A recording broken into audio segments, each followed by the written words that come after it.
You can only exist within the walls you've placed around yourself. So, question: where have you placed them? Think of the concept: you can only hit targets that you aim for, and expand it out.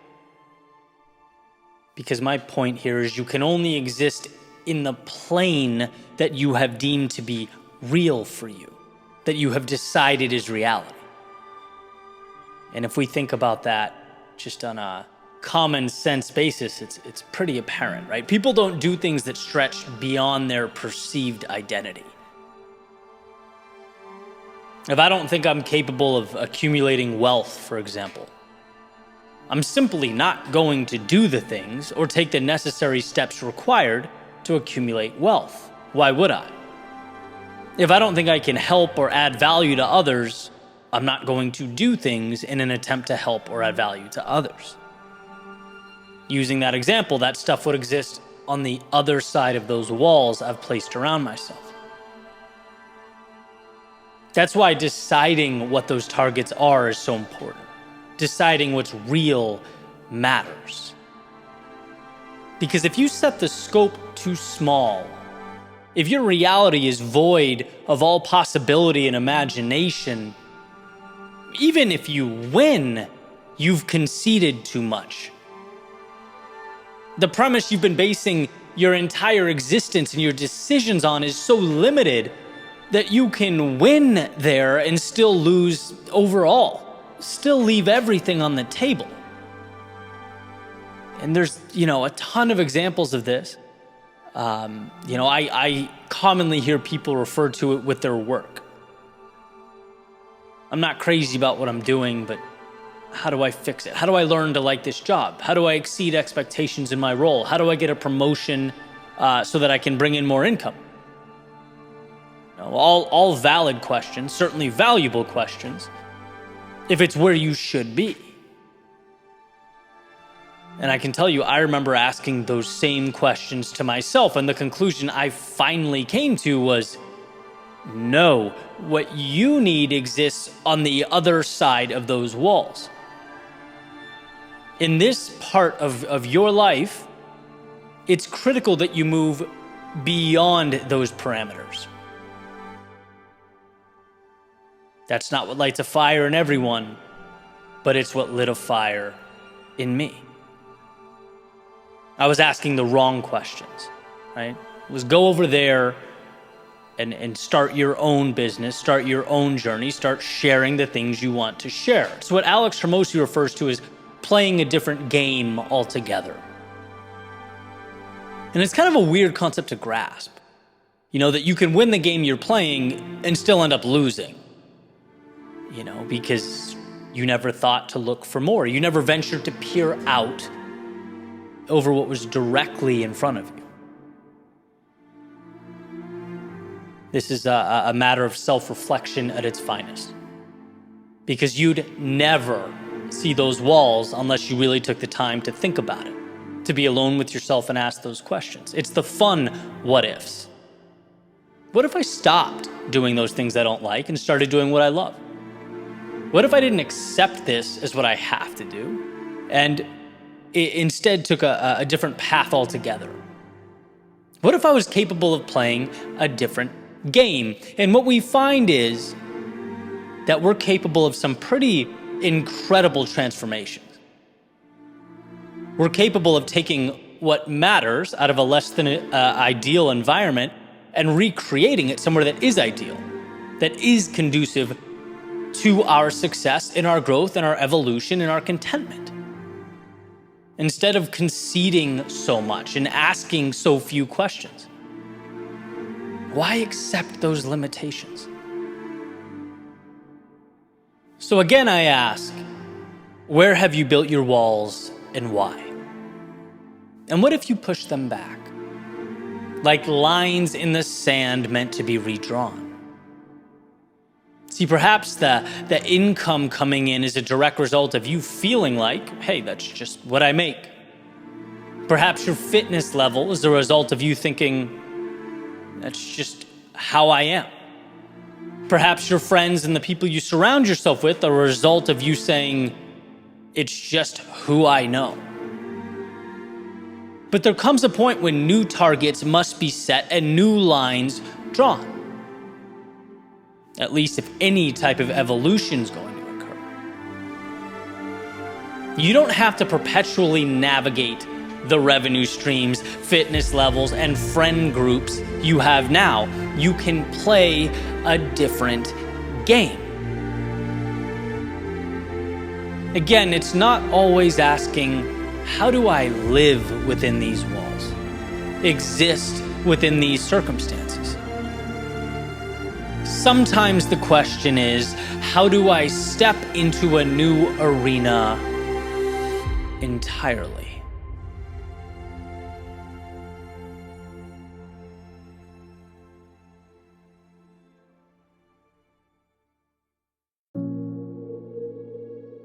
What if those less than ideal things in our lives, right? So our limitations, our constraints, the aspects of life we consider to be, a bad hand. What if they weren't just things we need to learn to accept or little tragedies we have to live with? What if they were ultimately the aspects of our lives that create the best of us? The elements of our world that push us to our greatness. And this came to mind earlier. I was listening to a book called How to Think Like a Roman Emperor by Donald Robertson. And he explores this point. He talks about Socrates in ancient Athens and how he lived in abject poverty.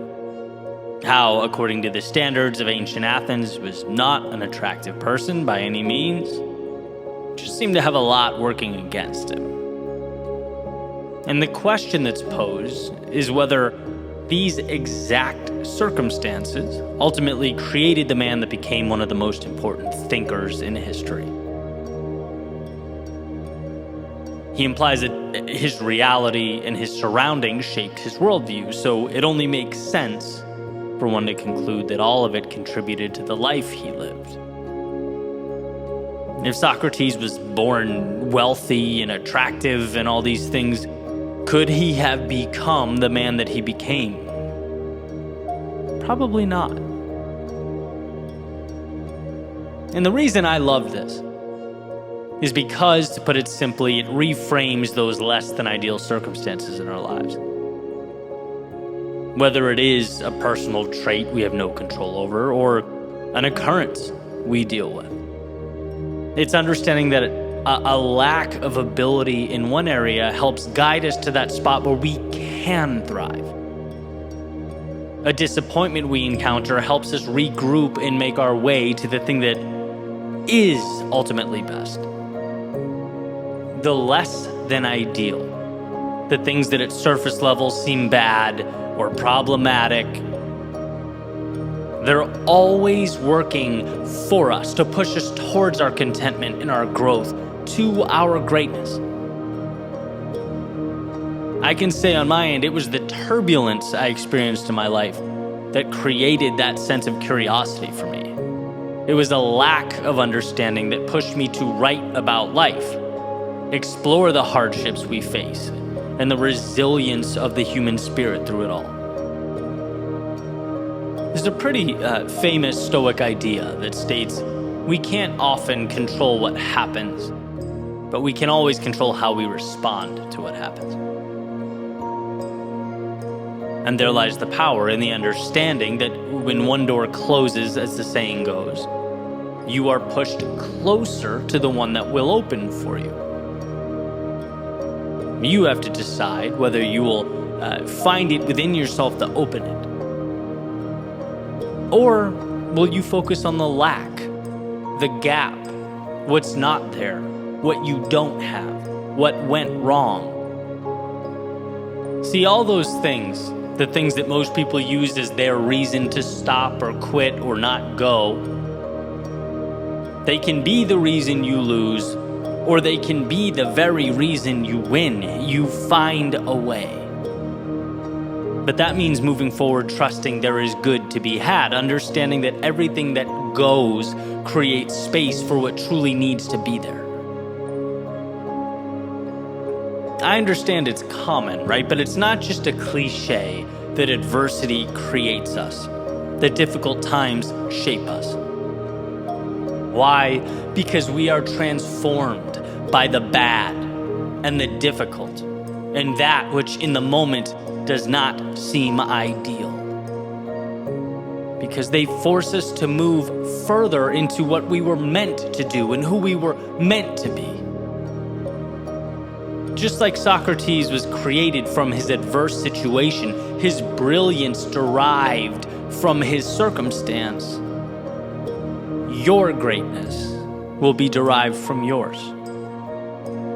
So remember that next time you feel as though you've been slighted by life or something's been taken away from you. While it may feel negative, and I get it, from time to time it does, it ultimately becomes the wind at your back, bringing you where you most need to be.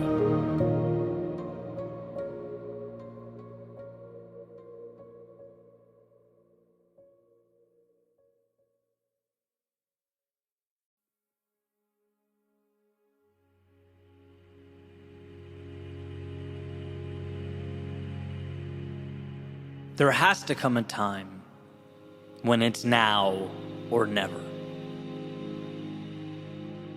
where you look at your reflection and realize that the cost of waiting is far more expensive than the cost of stepping out into the vast unknown. In every journey, that's when life effectively starts. But here's why this is so tricky. What's caught me off guard so many times in my life, it's the many shapes that waiting takes. See, waiting is not always sitting there and doing nothing, not at all. Sometimes waiting is just the bare minimum.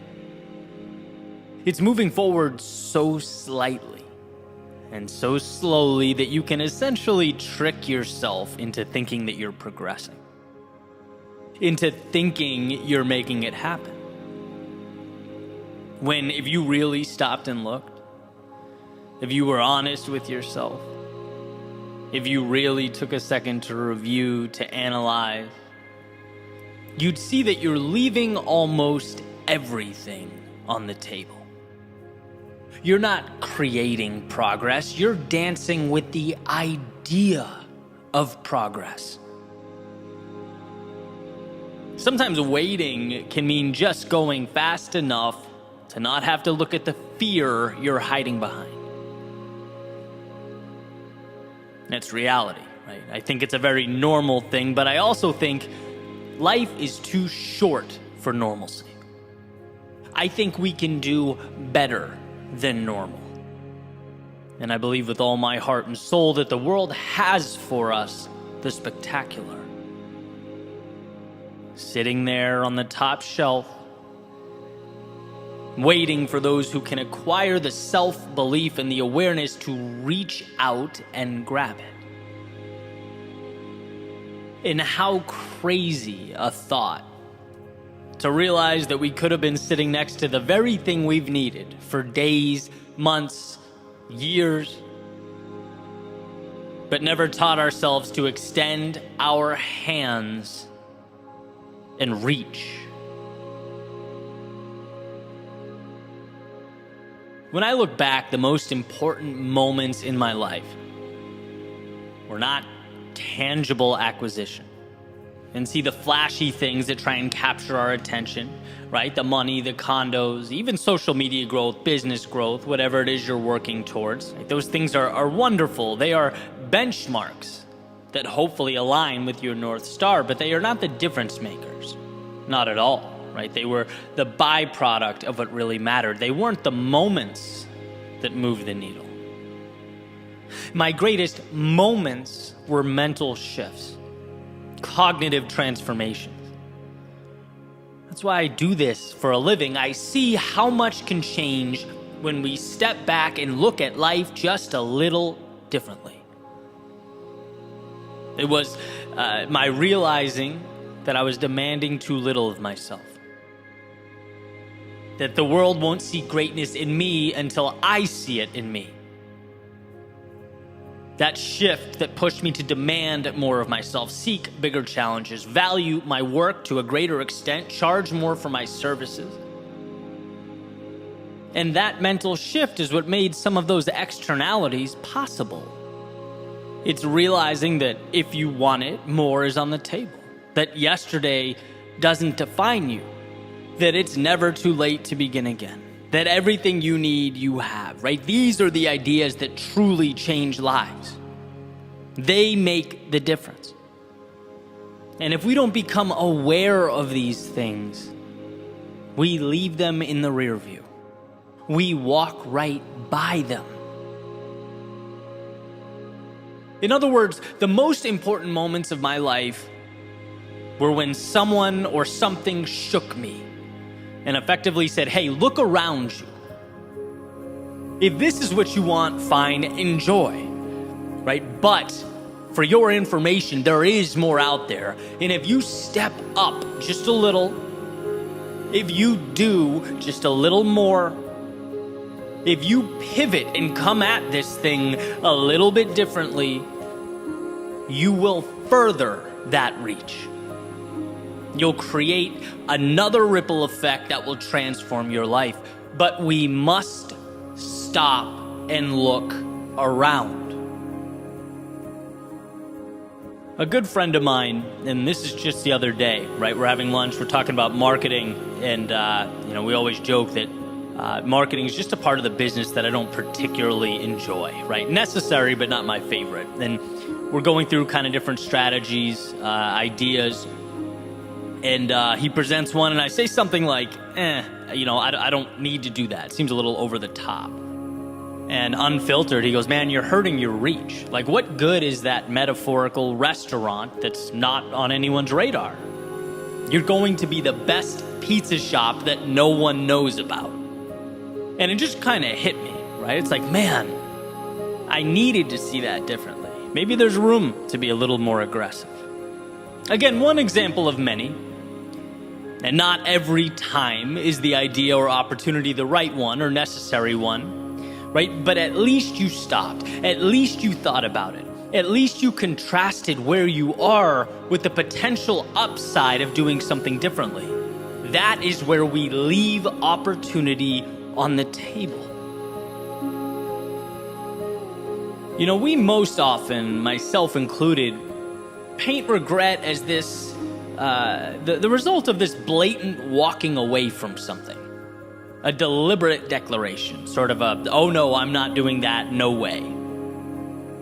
And sure, sometimes that's the case, right? Sometimes we're cognizant of our fear and decline to move forward, but I wonder how often our neglect or refusal is softer, more subtle. I wonder how much of our regret comes from simply not stopping and looking around, not letting in alternative points of view that challenge us and force us to level up. How much of our regret comes from simply not understanding how short life is and how quickly time passes us by. And if we don't create some abrupt change in our day-to-day, if we don't manufacture some momentum in our lives, even when it feels least ideal to do so, the ship we needed to be on will sail away without us. So think back to your hardest days. Even the ones that took you out, that brought you to your knees, and realize that you survived every single one of them. You have, for years, been acquiring the armor, piece by piece, to move into something bigger. You've been learning, you've been evolving. But today, what about sitting down with yourself and having the discussion you don't want to have but need to have? What about asking if it's time to leap where you once stepped? To run where you once walked?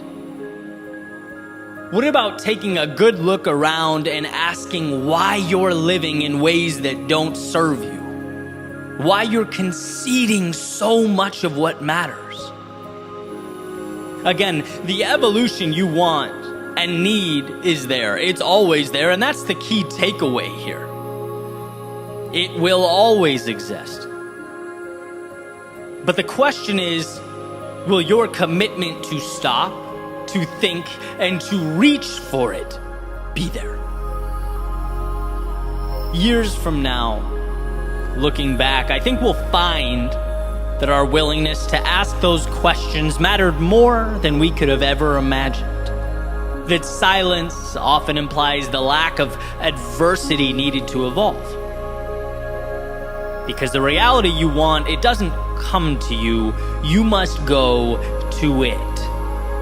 And that means reapproaching today's normalcy and comfort, seeing those things for what they are, a continuation of the status quo.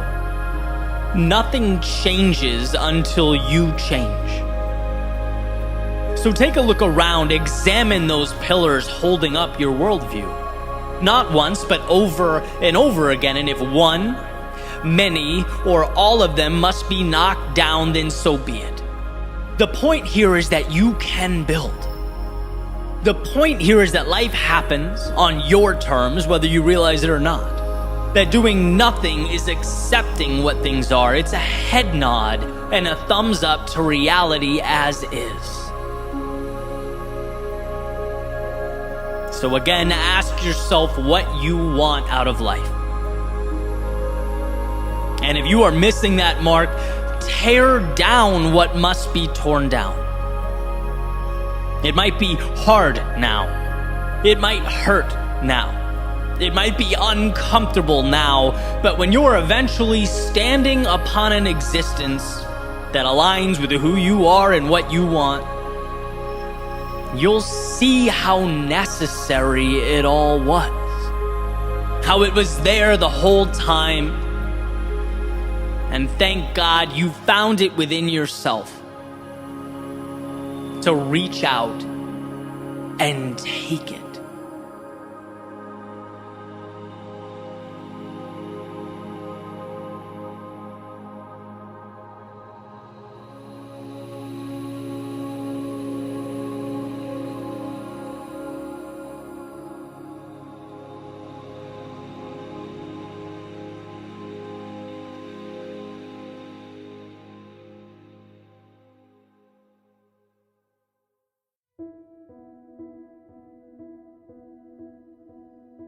One of the most important lessons I've learned is that I already have what I need most. Now, as I unpack this, think of it not in a fluffy, sort of you're magical just the way you are context. And instead, let's look at it through a truly practical lens. Hey, life is about connecting dots.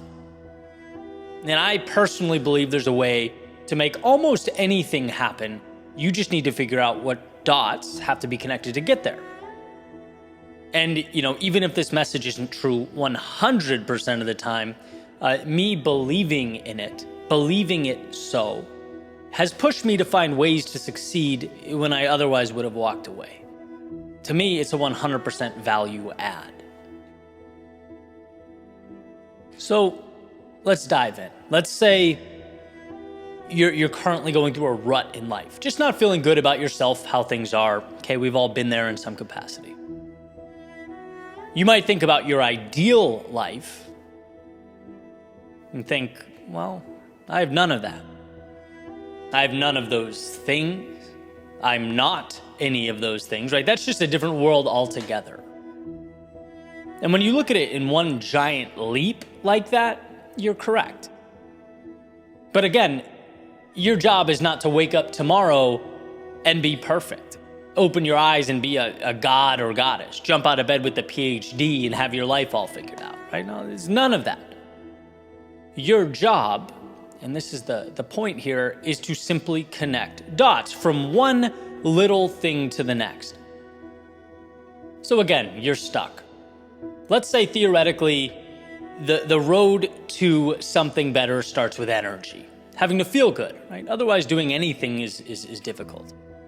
Feeling good, feeling energetic is a baseline. So draw a dot at waking up at a reasonable time, right? Breathing in the morning air, letting the sun hit your face as it comes up in the morning. Boom, dot connected. You did that. You're a little bit better. Next, make a dot at groceries. What are you taking in? How are you fueling yourself? Make a few changes that will have you feeling good about how you are taking care of your body. Boom, you just connected another dot. Next, dot at gym 3 days a week. You get the point, right? These little changes, you're starting to feel like a different person. And you can see how this upward spiral works. None of those three things was a monumental transition. They were small, manageable tasks. And everything of substance is a little change like this. Sometimes that's just hard to see, right? When you're frustrated, when you're looking at what you don't have, when you're comparing yourself to others, when all you see is the delta or the gap between where you are and where you want to be. All that is poison. But true change is about connecting little dots, making little roadmaps, being consistent but patient, expecting more of yourself, but also giving yourself love and grace as you make the journey. And it's from this vantage point that you truly do already have everything you need. It doesn't matter the goal, objective, or pursuit. You have exactly what you need to win. Why? Because you have everything you need to connect that next dot. Always. If only we would stop wasting time looking out, wishing and chasing things we think will solve our problems, when in reality, we walk around with the solution every single day. You know, Jim Rohn used to say, it's not where you're going, it's who you become along the way. And I think this is because as we seek to evolve and grow, we learn to create and connect those dots. We trust ourselves that, look, we don't need one giant leap. We need to step. We need little consistent action, and we're more capable of that than we could ever imagine.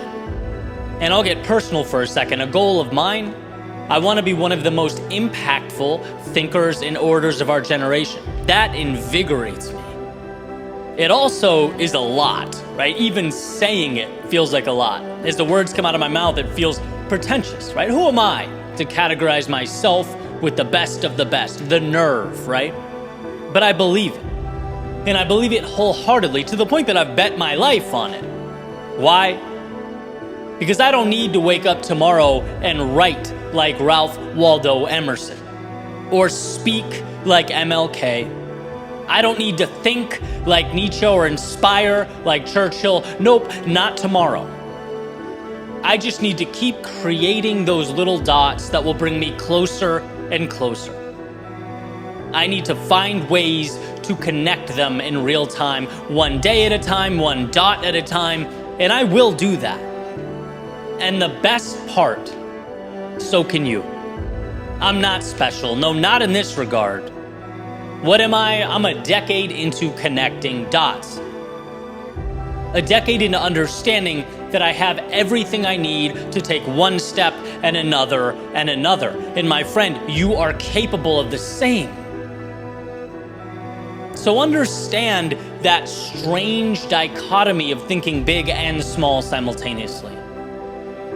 You have to dream big, otherwise what's the point? You dream big because it forces you to ask big questions, pushes you to arrange and rearrange until you have evolved. But when we get caught up in the end result, we forget how to get there. You don't transport to greatness in your endeavor. No, you follow that roadmap of consistent steps. You connect the small, immediately achievable. They are the formula to outcomes that exceed expectations and bend reality. So what do you need to ultimately arrive where you most want to be? Not a miracle. You need a simple understanding. You need to acknowledge that right now, in this moment, you have everything required to build and connect the next dot. And that will always be enough.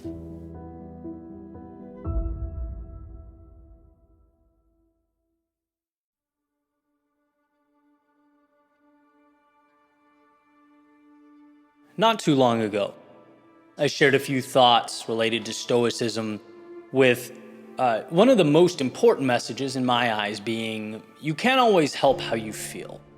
There are biological elements, there are emotions that we as humans simply cannot escape. But what we have control over is how we act, right? What we do amidst the feelings of sadness or anger or despair. Well, as it happens, fate brought me face to face with that lesson once again. And one of the most interesting aspects of life is that the lessons often have to be relearned, right? As the context around us changes, we are forced to draw from that well, to take what we knew and transform it and level up. And so, quick story. 2 weeks ago, my Facebook account was hacked, which happens to a lot of people. It's not uncommon, and to be honest, I'd never really thought much about it. But I'm sitting there, and I start getting these emails coming in, right? Telling me my phone number's changed, my email address has changed, my username's changed. All this stuff is changing. I'm like, what's going on? And before I could do anything, I go to look and realize I'm locked out of the account, right?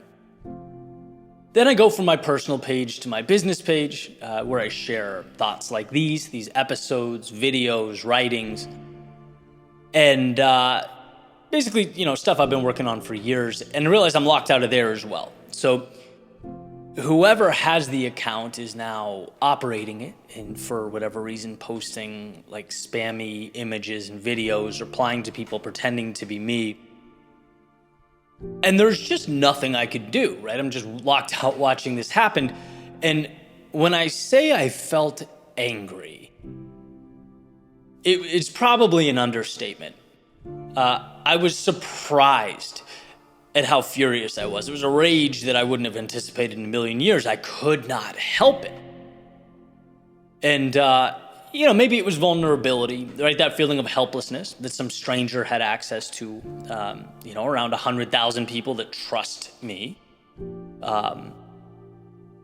They had no idea what was happening, right? Or maybe it was anger at whoever it was doing this. Anger at Facebook for being non-responsive. Maybe a fear that, look, you can work so hard for so long and have something taken away incredibly quickly. Whatever it was, I was distraught for like 3 hours. And eventually I calmed down a little bit. And I remember just sitting there being so disappointed in my reaction, right? I hated that I felt the way I did, because leaders, and that's what I consider myself, that's what I aim to be in the world, they have to be more composed than I was, period. I thought about that story about the ship at sea that was trapped amidst the storm, where everyone was terrified the ship's going to sink. People were pale, just frantic, screaming, except for the professor, who, although he felt the same fear and was overcome by the same biological characteristics, he was not crying out, indicating that, emotions often can't be avoided, but the response is what carries the weight. And I just think it was a great lesson for me, because for a quick period of time, I definitely, using the same metaphor, cried out, right? And if that intrusion on my work and privacy was a ship amidst the storm, it's okay that I felt the way I did, but now we have to work on the reaction. And by the way, I've gotten plenty of opportunity to, right? The account's still hacked, there's still weird posts going out under my name, but I manage it way differently. There's a calmness that I've managed to acquire and maintain. We're done complaining about problems here. We're looking for solutions amidst what we can control and letting go of what we cannot. Look, I know it's a cliche that our most important lessons come from our moments of duress, but this is exactly what I believe that phrase refers to, right? You need to be hardened by the adversity to change yourself. You need to be able to look in the mirror and go, ooh, I didn't like that. I'm not doing that again, right? And it took an embarrassing 3 hours of me being furious and acting irrationally. Okay, fine. But that's a small price to pay for the lesson that I acquired. So I think for someone listening to this, my hope is twofold. One, don't forget that the initial reaction is often, sewn into your DNA. It's okay to feel what you feel when things don't go your way. But also, as you sort through the chaos, know that you have the ability to not only tame it, but make something from it, right? Truly. So that next time something similar arises, you have a blueprint. You'll be a step ahead. You'll find that perspective. Probably realizing, as I have, that it's just not the end of the world anyway. When you're able to eventually step outside your emotions, operate from a point of clarity, a reshuffling of priorities always seems to take place. Look, the storms will come. And if you're pushing and growing and trying to take risks, right, those storms will be numerous. The question isn't will you feel them? The question is, can you get a little better each time at not crying out? Can you improve the reaction? Can you regain composure and stay locked in on what truly matters?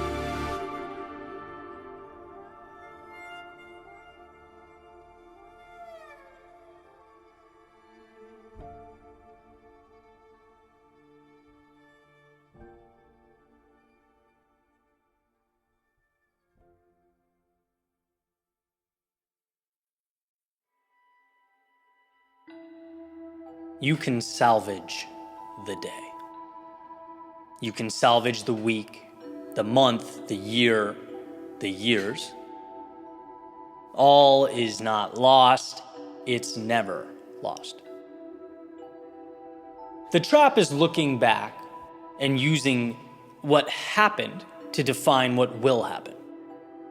Using what's behind you to map what's in front of you. What brought this to mind? Well, personal note, this has happened before. Today was not a good one. At least not until now. Not from a productivity standpoint.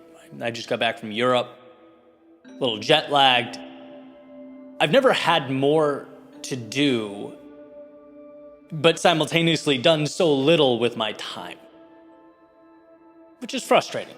But I'm going to the gym in an hour, and that leaves me 60 minutes to salvage what could easily have been looked back upon as a lost day. See, something that I think is beautiful about life is that you can get countless things wrong. You're afforded substantial room for error. And it's often, you only need to get one thing right. Like take dating, right? Countless wrong relationships.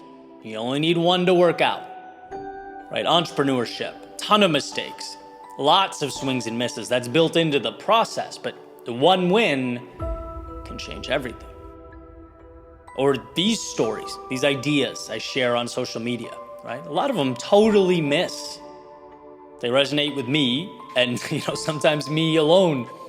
But if one resonates with others, one gains traction, there's a lot of impact to be had there. And so I wanted to share this because it's a slightly different angle to what I've talked about before. Of course, this has elements of, you don't feel like it, well, do it anyway, right? David Goggins would have an aneurysm hearing that I even contemplated not writing today. But here's the thing. It's very easy to group a period of time together and call it a loss. It didn't happen today, it might tomorrow, right? It's easy to look back on what you were and use it to build walls around yourself, to say it's what you are now, when in reality, there is still value to be squeezed out. Just because what existed before now was antithetical to everything you wanted it to be, well, that doesn't mean there's no win buried in there. It doesn't mean between 4:45 and 5:45 here today, I can't share something that's important to me that might help other people identify and dive into something that's important to them, right? All is not lost if time remains. It's a message that, sure, it might be psychologically easier to walk away from the day because the first half wasn't good, but that's not the move. There contains somewhere in there the seed that will grow, or at least begin the process of growing what you need. Jim Quick, he recently said, some days all you have is 40%. And on those days, giving 40% is 100%. Maybe seeing that subconsciously saved my day today. I don't know, but it's very easy to check out when the past was not what you wanted it to be. Instead of thinking, yeah, but one right move right now changes everything, changes the momentum, alters the personal identity. You're always one move, one decision away from reigniting momentum. A quote unquote bad day can be completely mitigated with one incredible decision or action. So let's pull this up a level. Where does it bring us? It brings us to those moments we're sitting in bed, wishing things were a little different. Went a little differently, or looking in the mirror disappointed in the day,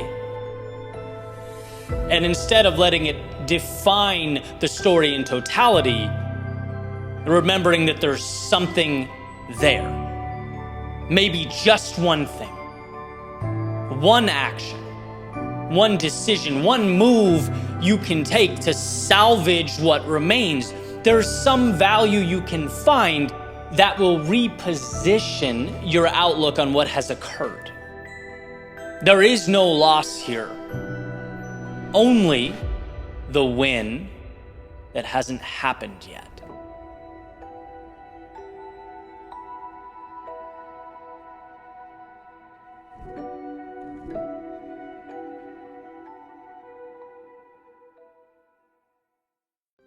Fear is either a headwind or a tailwind. It's a red light or a green light. It's either an end or a beginning. You get to choose. I talked about this exact thing a few months ago, so it's kind of fun following up now as some time has passed and the technologies continue to evolve. Last spring, I heard someone say there will be two types of companies in the future. There will be companies that leveraged AI and companies that no longer exist, right? And I didn't know quite what to make of that at the time, but settled on, well, I trust myself to figure it out. After all, that's what humans do. We adapt and we find a way. Well, I was recently in the middle of one of my YouTube audits, and I saw something interesting. There's a section of YouTube that discloses 15 channels that are similar to yours. Basically, there's an audience overlap. So for example, one of the 15 right now for me is Andrew Huberman. So apparently a number of people who watch or listen to his channel also make their way over to my YouTube channel, which I thought was interesting. So I wanted to dig a little deeper. And as I was poking around at some of those other channels, here's what I found. About a third, from what I can tell, of the channels on that list were faceless YouTube channels with AI voice automation, AI scripting, and what I could only assume is AI video editing as well, which means that the future state is here. It's not knocking, it's not around the corner, it has arrived. Okay, noted. That means two things. I can either, one, water the seed of concern, whispering, hey dude, you're now fighting for real estate on this platform with robots. And two, ask, okay, well, how can I add value in a way that AI automation can't? Right? Because there are certainly plenty of ways. And in writing this, it was kind of like, it almost seems a bit tired, right? How many ways can you say, find a way to win? But in reality, this is a perfect example of the crossroads we're always at, perpetually, right? In every difficult situation, we're tasked with growing or dying. And I truly appreciate that this is forcing me to evolve, or at least quicker than I would have, right? It's putting me in position to inject more into my craft. That's not optional, that's a requirement. And it's what technology has always done and will always do.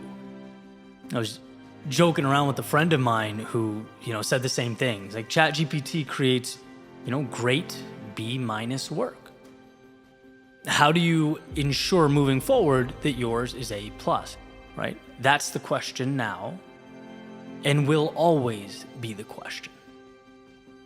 And in thinking about this, I don't know how anyone could think they aren't powerful, when in almost every situation, the same tool that gives life can also kill you. The same things that make you stronger have the ability to destroy you. The outcome's entirely dependent not on the tool, but on its utilization by the actors.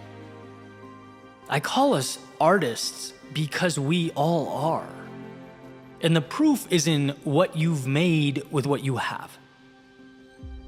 I was playing around with ChatGPT this morning, seeing if I could write a speech in the quote-unquote Eddie Pinero style, and I was laughing because it gives these, kind of robotic, rigid essays, but every single one of them referred to life as a dance and the world as a blank canvas.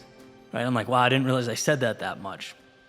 I was, what's his name, Woody in Toy Story, and you pull the string, that would be like my 2 rotating messages. But I believe that, right? Like, is there anything better to describe the freedom contained in the time we have? We are painters. We are architects. We're not handed good or bad things. We're handed things. And from our handling, interpretation, and craftsmanship with regard to those things, they take on certain meanings. Everything is opportunity.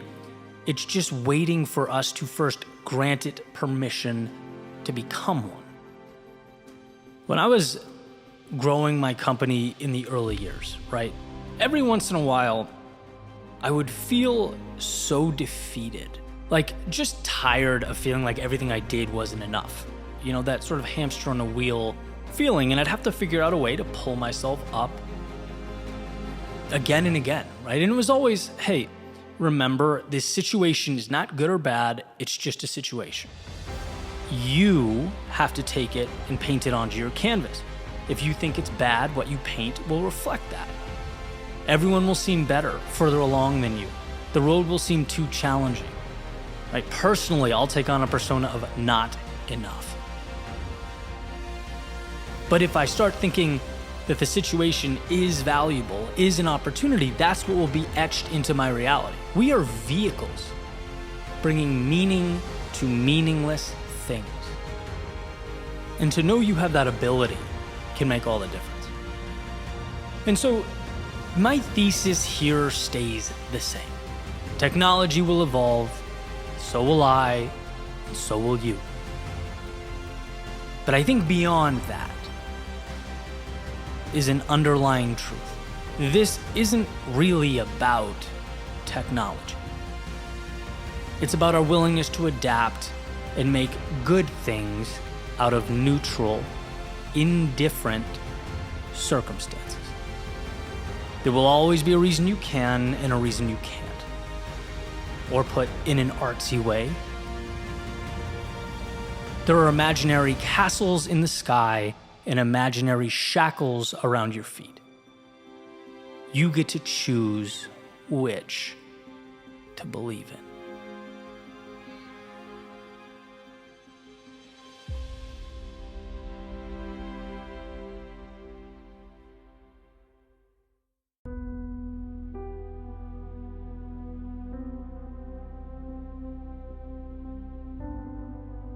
Seth Godin wrote in his book, The Dip, "Quit or be exceptional, average is for losers."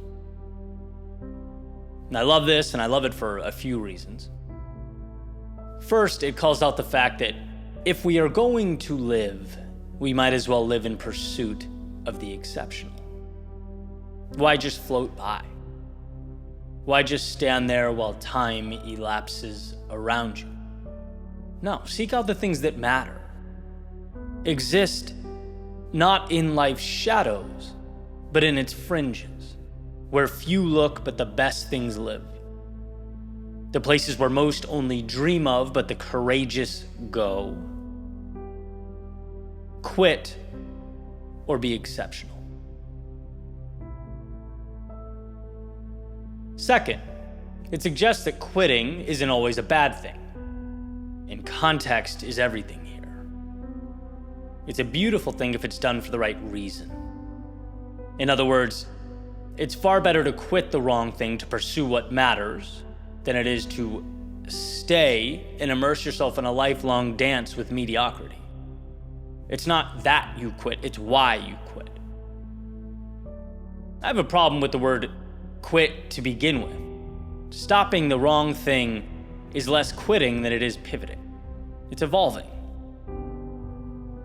But ultimately, that's neither here nor there. It's semantics, right? The moral of the story is, if I never quit, personally, what I believe to be wrong for me, I'd still be in the same building I was 10 years ago. And I'm not being emotional here. I'm being practical. To become your best self, you have to shed yourself of the things that aren't you. There's an idea that what we say no to is one of the most important components of growth. So if you take that and create a little thought experiment, if you have the courage to adventure and try new things, some of those new things will inevitably fall short of expectations. They'll be wrong for you. They can't all be aligned. And so what then? You do the wrong things forever? Or do you take the lesson and move on to those level 10 opportunities? That's what this is about. Quit or be exceptional. Leave mediocrity behind. Do you have to? Well, you don't have to do anything, but the question is, what do you want? Because a world where you chase down the exceptional will be better for you. It will be better for those close to you. It will be better for the world at large. You will live a fuller life. And since you can never give more than what you are, it means the amount of value you can then distribute to others will grow. What we give is directly proportional to what we allow ourselves to be. So don't be mediocre. Don't allow that. Don't even entertain the thought that's not you. Quit or be exceptional. Go all in or don't go. Believe in it fully or walk away. Average is for losers. The fence is for people who forfeit the upside in an attempt to escape the downside, completely unaware that the true loss is the moment of reflection years down the road where you wish you had the courage to do a little more, to chase down the things that invigorated you, to wish you'd lived a little more boldly with just a tad more conviction. Quit or be exceptional. Because simply put, whether we realize it or not, we have defied the odds in simply existing. And I don't care that this idea is pushed to the point of it being cliche. I still don't think we get it. I don't think we've grasped the magnitude. Perhaps a metaphor we could use to help us think about it, and still not indicative of our reality, but worth a shot, is walking into a theme park and spending the entire day standing by the entrance, holding the ticket, right? Or being handed a lottery ticket and keeping it in your pocket, for fear of what could go wrong when you cash it out. Being there, but not experiencing there. See, chasing down the exceptional feels good because it's what you were meant to do. And if you haven't found it yet, don't give up. Find what lights you up until you can capture it and immerse yourself in it. Be the best at it. Let curiosity lead you to exploration and findings that few would be tenacious enough to discover. Quit or be exceptional. Or maybe better put, don't stop pursuing that thing worthy of your commitment. And once you have that target, go. Like everything is riding on it, go. Like it's the sun around which all else revolves, go. Life is simply too short to leave your greatness on the shelf.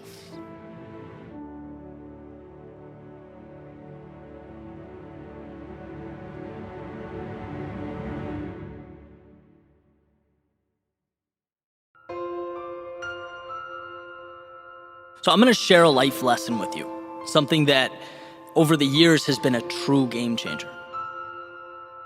Ready? It's simple.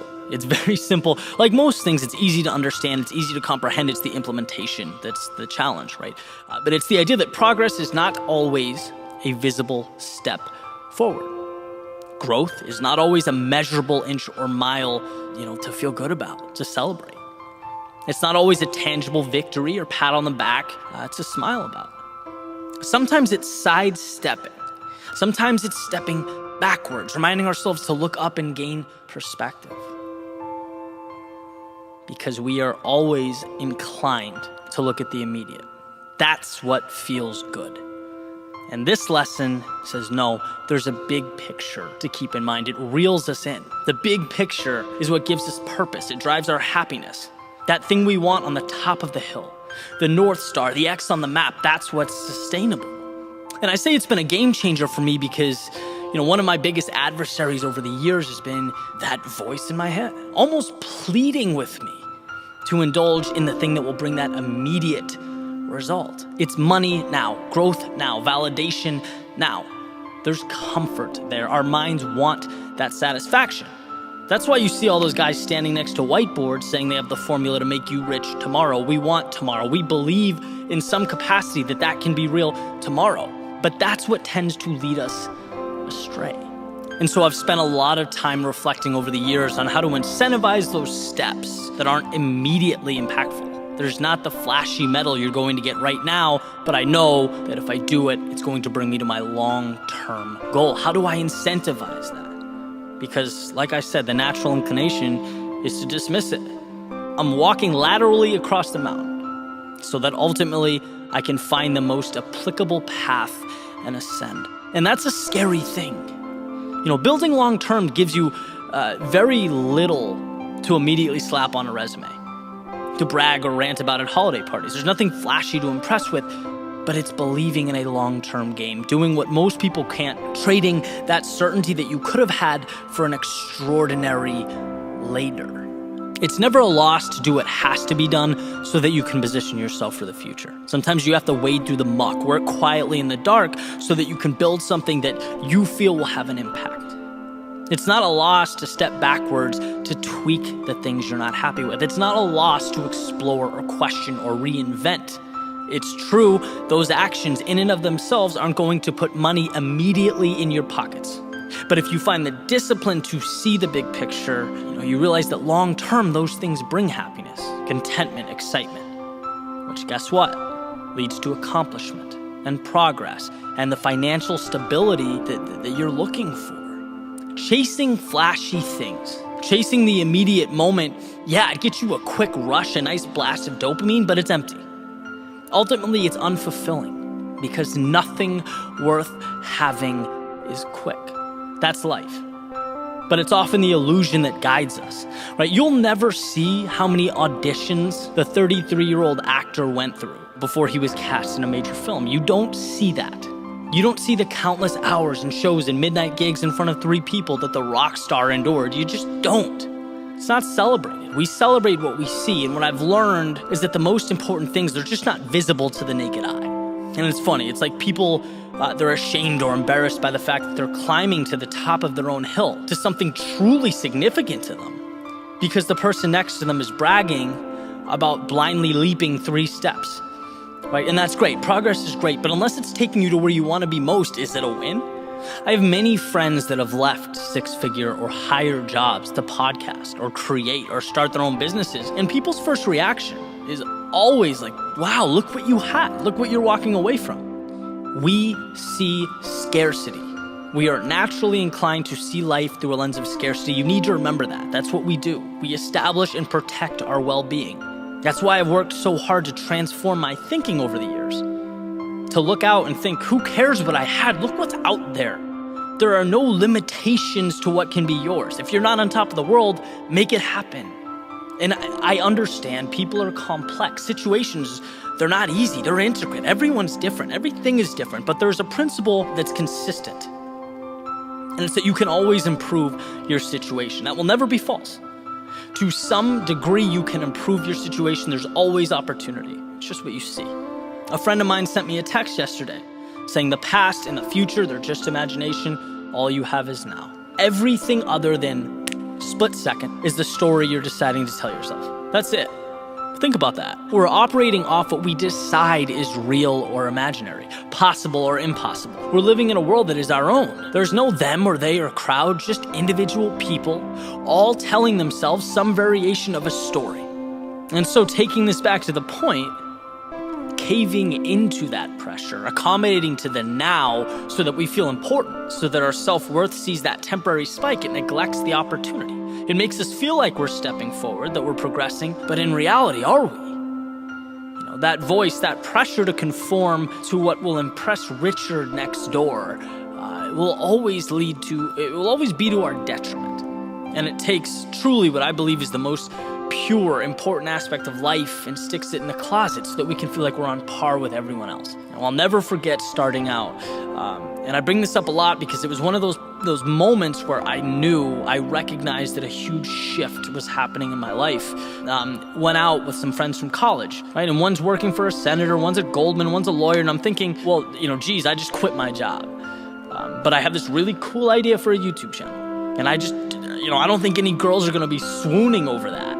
And I struggled, right? At the time, it was difficult for me. And I look back and I'm just thankful every day that at the time I was able to locate somewhere in my soul the courage to stick that out, to believe that if I executed on this dream, I could have an impact. Because like I mentioned above, it was painful in the moment. But when you think big picture, bigger things happen, right? I'm doing things now that I never, ever would have been able to do if I didn't have that desire to do the unconventional thing.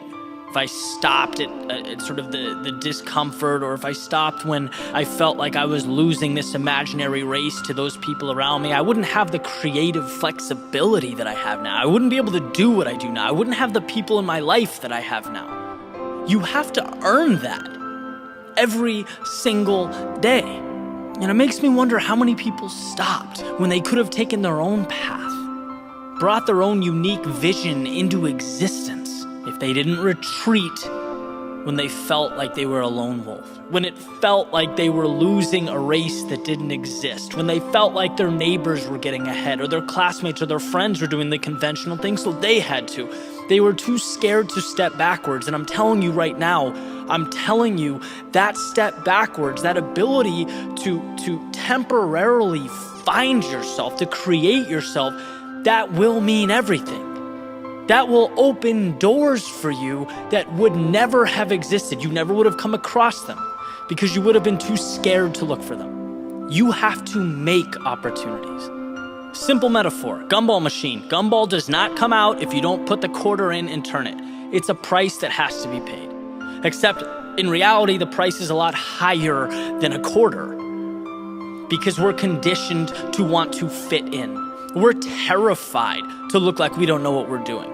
Every significant thing around you stemmed from someone pushing into that unknown. It came from someone risking everything. It's not easy when your family doesn't know what you're doing, your friends don't know what you're doing, or you don't know what you're doing. But if you want to have an impact, that is the road you have to take. That's the cost you need, the price that you need to pay. It'll be a hard year or 2 years or 3 years, but you won't regret it. So hopefully this can be a reminder to you. When I talk about lateral steps, that's the sentiment I'm trying to recreate. I think that's the great thing, because it means the people who create, who build something meaningful, they've earned it. And that's what I tell myself every day. Earn that dream, earn that change, right? Take that road less traveled. What you're doing right now is not insignificant simply because it's not immediately bearing fruit. I think if you listen to this back from the top, you'll notice the constant theme: immediate, now, present. These things are delusion, right? As far as results are concerned, the word immediately is a con artist. Action should be immediate, but results, no, they are gradual. They require persistence. Stick with it. Remind yourself to look up, because that's what you're after. It's a pursuit. You're building a foundation. You're creating the things that permanently alter the artistic and political and social landscapes. That's remarkable. It's the road few have the patience to walk. Remind yourself why you're skipping the small stuff, brushing off the little wins and losses. Why building something substantial in silence is more powerful than gloating and screaming at the top of your lungs after every visible step. Look up. Remind yourself that you are going to change the world and you can see it.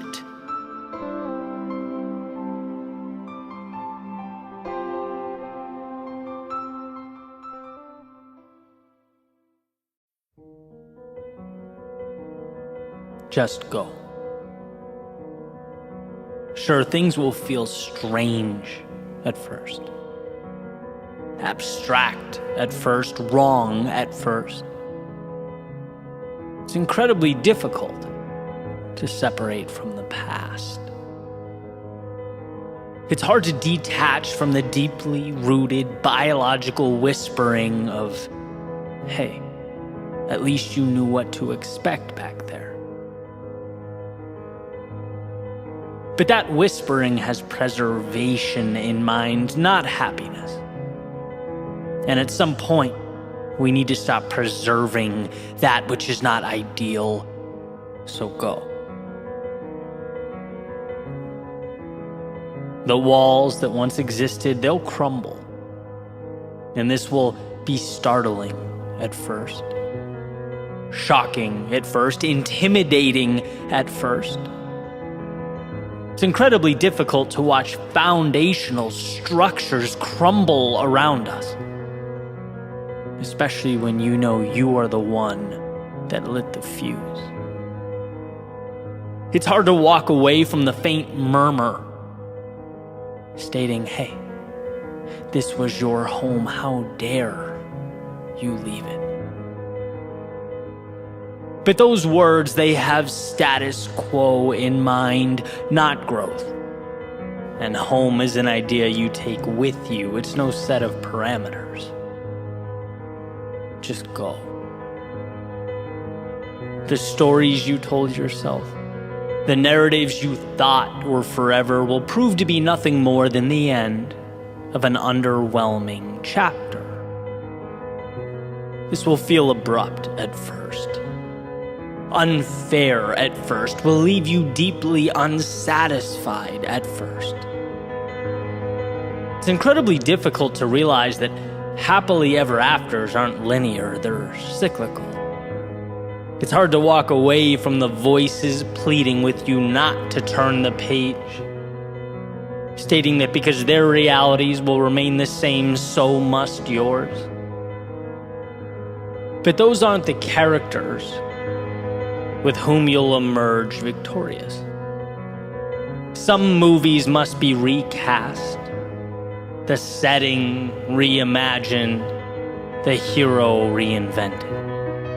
And so it should be known that your greatest strength is the little steps that you are capable of taking, the little decisions you are capable of making.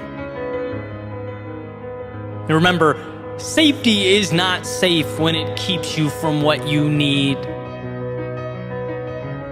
And the wrong nows have a tendency to evolve into the wrong forevers. The small concessions, well, they become the big mistakes. So if it's a sign you're hoping for, let this be it. If there's a time you're waiting for, let now be that time. If it's someday you are dependent upon, let today be that day. As doing nothing is in fact a decision, but only one of many. One path laid out before you, one single grain of sand, where the edge of today's world touches the shores of tomorrow's. Sometimes it's about the ability to stand up, face the horizon, and just go. Go because it's only upon going that you realize you're capable of the journey. You finally see in yourself the strength you've longed for. It's in going that you realize yesterday's situation wasn't even really the problem.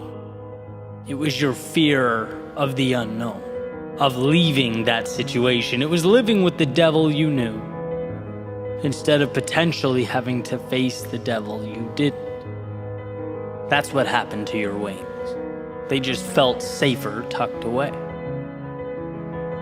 But it's in going that we acquire perspective. The tragedies, the devastation, the things that kept us awake at night, they really weren't that bad. But how are we to know? When you build walls around yourself, what's within them becomes your entire world. It's in going that you create yourself. And while everything you need is already beating in your chest, the great unknown before you is the water to that seed, the key to that door. What you fear is exactly what you need. And so the beautiful dance through life goes on. Not beautiful because of its elegance, it's rarely that. But beautiful because of its promise, its malleability. Beautiful because we get to move without answers in order to find answers.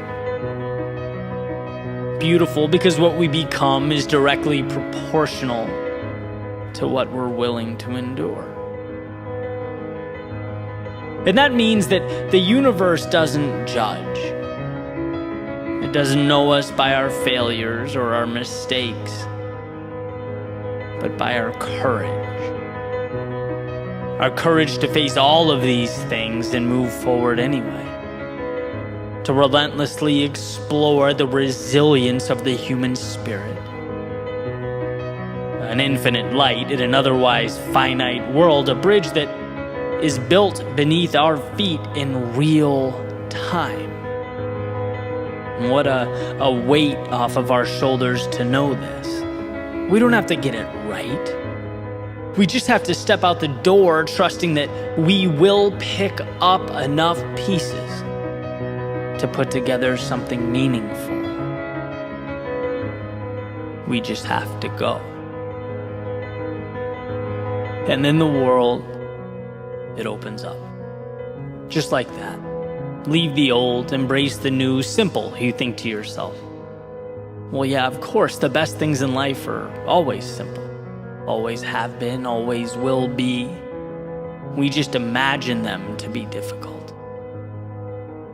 We have a knack for making simple decisions into complex matrices of cause and effect. Pros and cons, wins and losses. We learn to think for years until we finally come to the brilliant realization that happiness, that meaning, that a life well lived comes when we think less. Ready, fire, aim. There is no perfect path, just an adjusted course, an endless series of change, of learning that falling is just a road sign indicating where we need to go next. You can't plan for that. You can't chart a course that doesn't exist. No, you leave who you were yesterday behind and you set sail.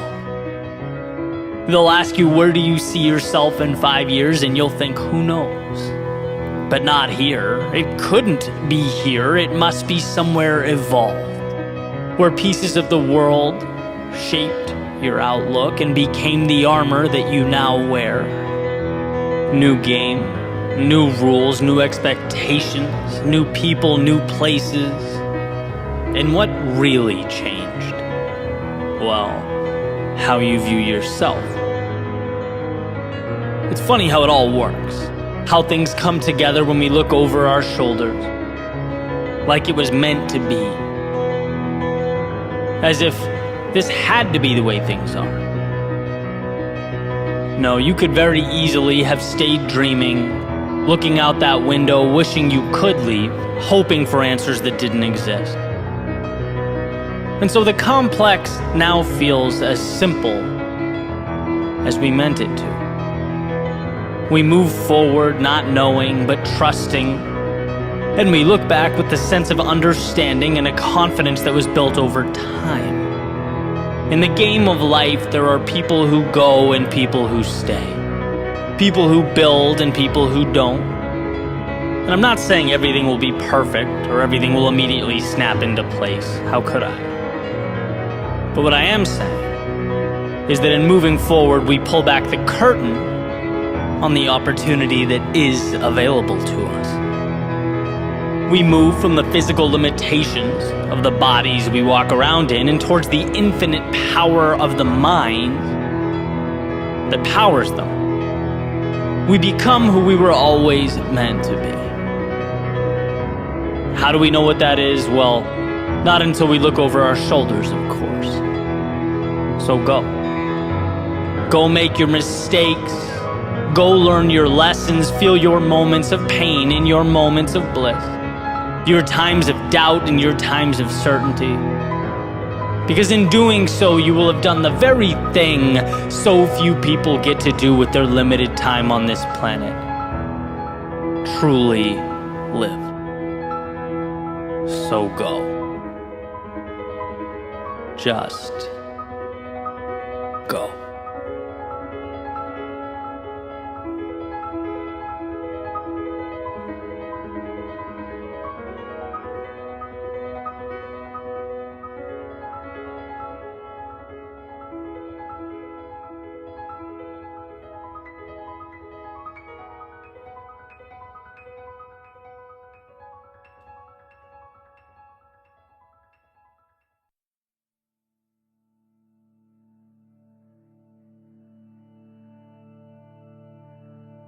The sunrise is not the best part.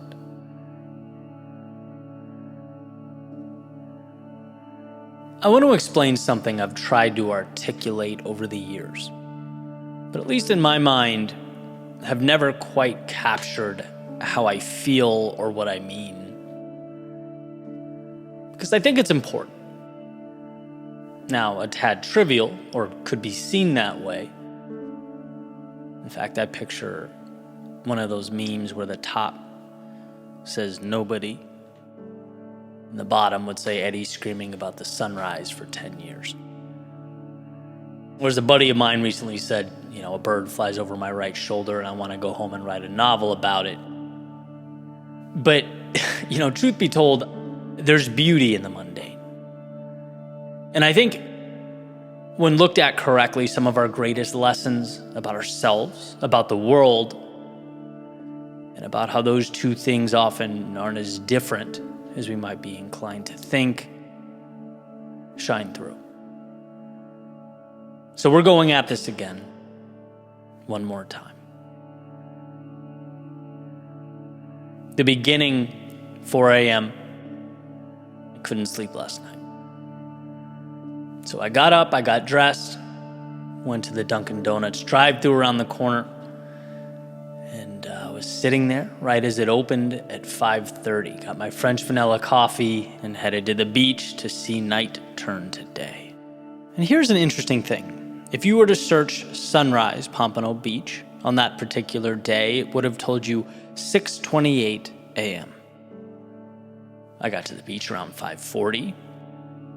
And this will become more and more relevant as I sort of progress here. But when I arrived, it was dark. There was not a soul outside, except for a man with a dog, who for some reason warned me that he had a dog, and another man twirling around a glow stick. Listen, Florida's the best place I've ever lived by far, but it keeps you on your toes, man. So I walked by them and found a spot by the water. I sat down, and it was truly theatrical. It's almost hard to find the words for the South Florida sky in the morning as night turns to day. Right? And as I'm sitting there looking out over the Atlantic, you can see right where the ocean and sky touch these little patches of teal and orange and pink that start to slowly break up the darkness. Almost like someone's dipping their brush in paint and just flicking it at a canvas. Random assortments of colors. And it's very interesting because it happens subtly and somehow all at the same time. Piece by piece, these little neon strips start making their way over the horizon. I just sat back with my coffee and I watched the world around me come to life.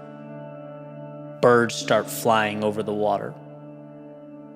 The sand rake, if that's what it's called, started driving around, preparing the beach for everyone that would come visit that day. You start to hear voices and laughter infiltrate, the beach around you. And here's my thing.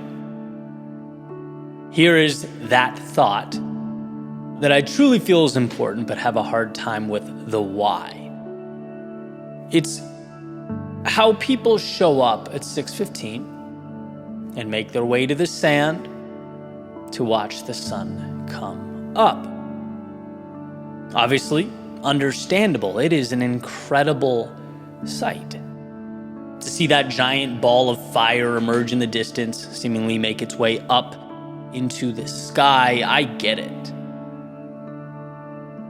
I just can't help but feel like in some way, it's similar to fast forwarding a movie to the point where the villain's already been defeated, where the problem's already been solved. It's like it's the post-game interview after the Super Bowl.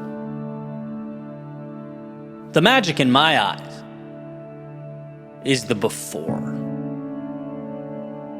Before the sun rises. It's watching something so dark, so empty, so hopeless, replaced by a masterpiece that takes your breath away. It's seeing out in the distance the light that was coming. It was always on its way. Make itself known to you for the very first time. And as that extravagant march from nothing to something takes place above and all around you, suddenly you can see your hand in front of your face. It's like you blinked and night became day. That type of transformation, that journey from one extreme to the other, it's so incredible, so emotional. It screams hope. It makes it that much harder for me to say, I can't change, I can't let go, I can't build. It's like, look, you just watched the black of night become day. It's a reminder that things are always dark until they're not. We can never see until we can. It's just make-believe until it's real. It's a process of holding on. Sometimes it's just holding on until that paint begins to color in the world around you. So it's not that the others are wrong. Again, I totally get it. I get the appeal of putting the beach chair down at 6:15, snapping some pictures of the sun in its magnificence. I get it. It's real. It's tangible. It's the shiny object. Theoretically, it's what we should be looking at. But let's not forget that magic in its infancy. Because for everything that is, for every sun that rises, its origin was once darkness. Its beginning so convoluted and so bleak that it's only logical one would look around and fail to see reality stretching beyond those desolate confines.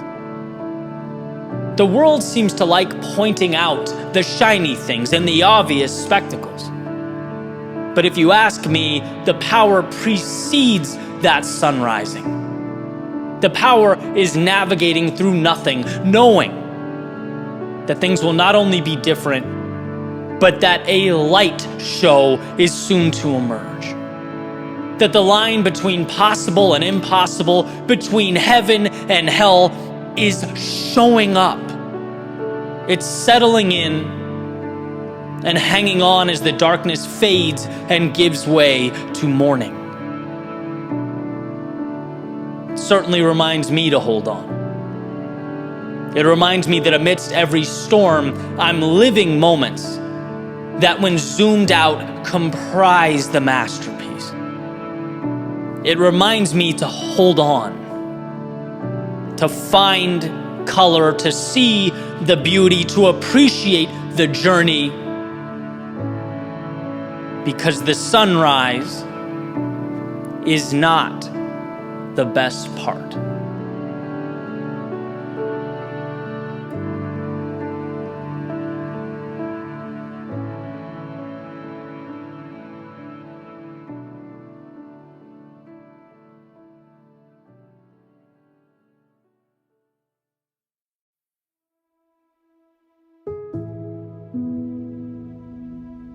Recently, I was thinking about something a friend of mine named Tom told me a few years back. He owns a company in Oklahoma City and was telling me about how someone he'd hired essentially stole from him. And the first question that came to my mind as he was telling the story was, okay, what are you going to do about it? And I asked him the question, and he was kind of quiet for a second, and then asked in his southern accent, Eddie, if a snake bites you, are you going to chase it into the woods to get your revenge? Or are you going to get the medical attention required to save yourself? Basically, are you going to focus on the past? Or on what to do from here forward, right? Basically, he cut ties with the person, but had moved on. Was already thinking about next steps that were best for him, his family, and his business. And I can tell you, since hearing that, it's become an incredibly valuable idea in my life. Especially as you realize that there will never be a shortage of problems. You do what you can to avoid them. You try to steer clear when possible, but adversity will always be a factor. It's about knowing that and stepping into it regardless. It's something that's always intertwined in our development. And I find value in asking myself, is this action I'm about to take conducive to my growth and my happiness? Or am I just chasing snakes? Does this just feel good in the short term because I'm angry or I've been wronged or something along those lines? Especially since most harm inflicted on others derive from incompetence, not malice, and I truly believe that. I think very frequently we attribute sinister motives to others when 99% of the time it's, sheer stupidity. It's imperfect humans trying to navigate an often complex world. We make mistakes. Now, I'm not suggesting you don't stand up for yourself when you've been wronged or slighted. Of course you should. But the magic is in not personalizing the situation. Right? Possessing the emotional IQ to understand, hey, look, it's not about me, but whether I can salvage this situation from here. And that depends solely on how I choose to look at it. Emerson wrote, people do not seem to realize that their opinion of the world is also a confession of their character. And what a powerful point. The flexibility and the leeway available to us when it comes to making sense of the world, speaks to not how the world is, but how the onlooker thinks and interprets. Depersonalizing the situation is one of the greatest superpowers at our disposal. When you're angry and accusatory, you will, as Tom put it, end up chasing snakes. You'll end up breaking things that will need to be rebuilt and uttering words you'll wish you'd never spoken. But the 5 seconds required to pause, to collect yourself, and realize that you're in control is everything. The ability to see the person, the situation, or the world not as an adversary stacked against you, but as an inevitable challenge that must be managed. So how will you choose to manage it? How will you choose to arrange the pieces? And by the way, I'm fully aware a constant theme for my speeches and podcasts and videos is the act of pointing not out at the world, but in at ourselves. My responsibility, my fault, my problem to deal with. I understand just how heavy that is, how hard that can be. Especially when deflecting blame often feels like it would just be a tremendous weight off of our shoulders, when revenge feels like the easy, intuitive move. But again, it's short-term relief. To truly grow, to find the calm and happiness and meaning we long for, it's the internal relationship with ourselves that matters most. It's the ability to say, I may not have created this, or even, I may have made the mistakes that brought this to life, but I can't fix it until I look at both the situation and my own reflection and proclaim it's mine now. Let the past be the past. Now it's me and the present. And as far as I'm concerned, the present and opportunity, they are always one in the same, so long as we choose to see it that way. It's not what you look at, it's what you see over and over and over again. Is it happening to you or for you? Is it a problem or an opportunity, a setback or a chance to reset? I want to bring to light a story, one that I've told before, but it's so perfectly representative of the conversation. Jim Rohn talking about 2 brothers in an abusive household, alcoholic father, terrible childhoods. They grow up and both of the sons have families of their own. One is the exact same as his father. He's abusive and he's angry. And the other one is a great father. He's kind, he's loving, he's supportive. And when asked why, the abusive brother replies, look at my childhood, right? How could you blame me for this? The other brother, when asked, responds, look at my childhood, right? How could I let myself treat my family the same way? And in a way, one spent his life chasing snakes, bitter, resentful. The other one asked, well, that was terrible, but what can I do to right the wrong? One personalized it, the other used it as a lever or stepping stone. And this is, of course, a simplification, but I believe every struggle we face in our lives at its core contains some element of this choice. From the little things to the big things, where do I go from here? It's mine now, and I can choose whether to make it better or worse. Chase the snake into the woods or march forward to find the value and right the ship. Remember that when it's hardest, when you least want to. Remember that the present contains every single thing you need to begin a journey to recovery, to growth, to contentment and meaning. You, on your end, though, need to be willing to slow down the moment. Need to be willing to collect yourself and give yourself permission to take that necessary and appropriate step.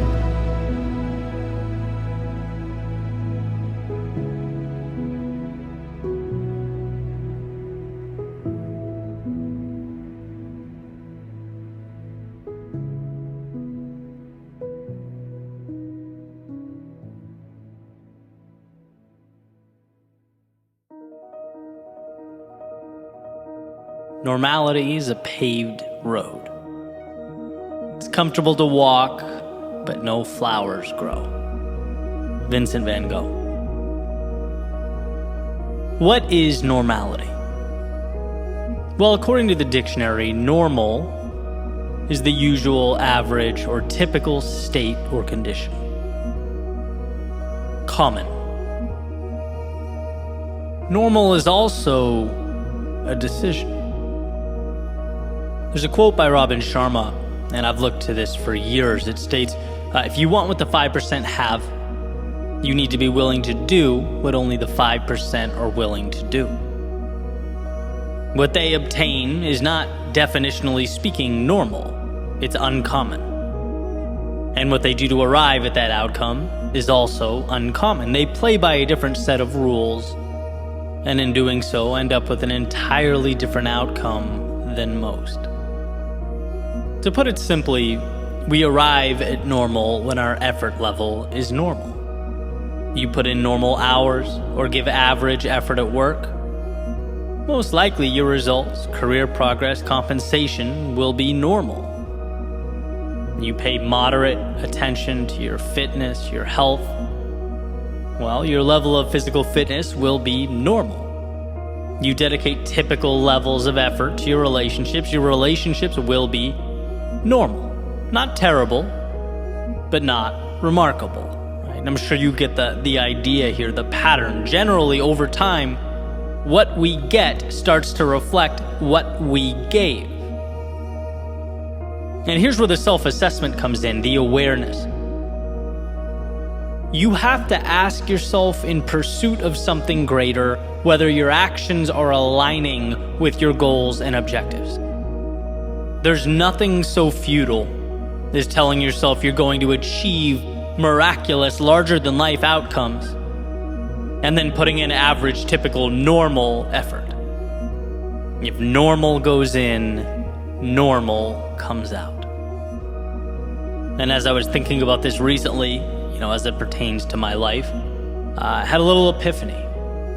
Right? So fitness is a big area of focus for me. I run or do some type of strength training 6 days a week. As far as I can tell, that level of effort is beyond normal. Right? I go above and beyond in that area of my life. But even though I'm aligned on my mission to be the 5% there, I realized there was a gap. I realized my diet was very normal, completely unextraordinary. It's just easy to convince yourself to eat whatever you want after a really long run, right? Why not pizza? After all, it's the normal thing to do. But I had to remind myself that what I wanted in that area of my life, holistically, is not normal. Therefore, the inputs cannot be normal. It was time to start standing up to those things that are very easy to say yes to rationalize. And that's the idea here. I pick my 5% categories where I truly want to excel and make sure there is nothing normal about their development. You want top tier results, you have to give top tier effort. Make the sacrifices, map out the path. I've come to see this differently over the years. It's not an indictment against you as a person for choosing normal, but know that it is indicative of a choice. And the output eventually comes to align with the input. All the actions or lack thereof stack up to resemble something. It's up to you to decide what that is. And so the next question, perhaps somewhat of an obvious one, is when it comes to the things that matter most to you, why stay confined to normal? It's the above and beyond, the peak experiences, the times we overcame, fought and won, took the risk and came out on top. That's when we are at our best. That's when we get the most from life. So is normal the end of the world? No. It's just that abnormal is the beginning of one.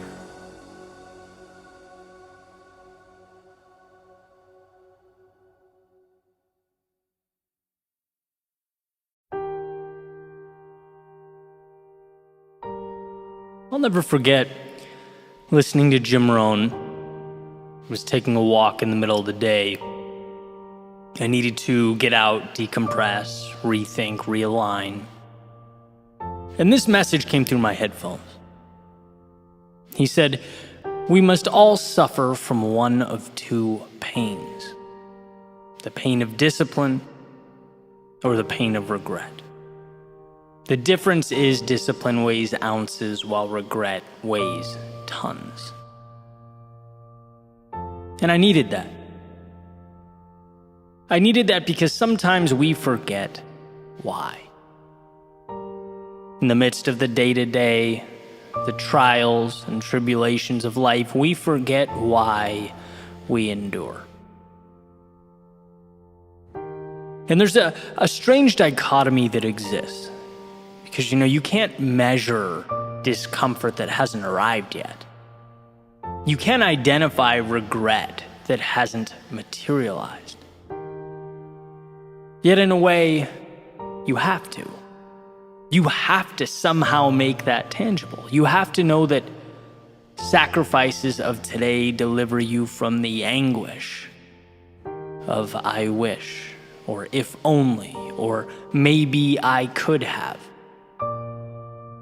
I've heard it said that humans' ability to delay gratification is what makes us so unique, incredible even. But that doesn't mean it comes easy. So as I walked, I became reacquainted with the trust that I had in myself, in the future, and the steps I was taking.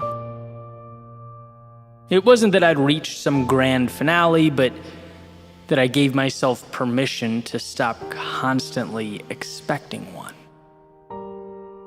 Worrying when things didn't go as planned, feeling disgusted with myself when I fell short. This is, after all, part of a process. And if one stays the course, builds a foundation of discipline to guide them towards what they believe in, things will evolve. We feel uncertain because new things don't have a precedent, at least not a personal one. And that feeling of, I wish I knew or had some predictability, it's real, it's common. But if minimizing regret is what means the most, then it also means that we must have the discipline to walk steadfast into the unpredictability of tomorrow. A long-term, sustained discipline. In one of my favorite interviews, Bronnie Ware, who wrote the top 5 regrets of the dying, was talking about surrender and how she mentioned in her book, letting go. And I asked her, can you explain that? What's the angle? Because the way I look at life, there's always something you can do.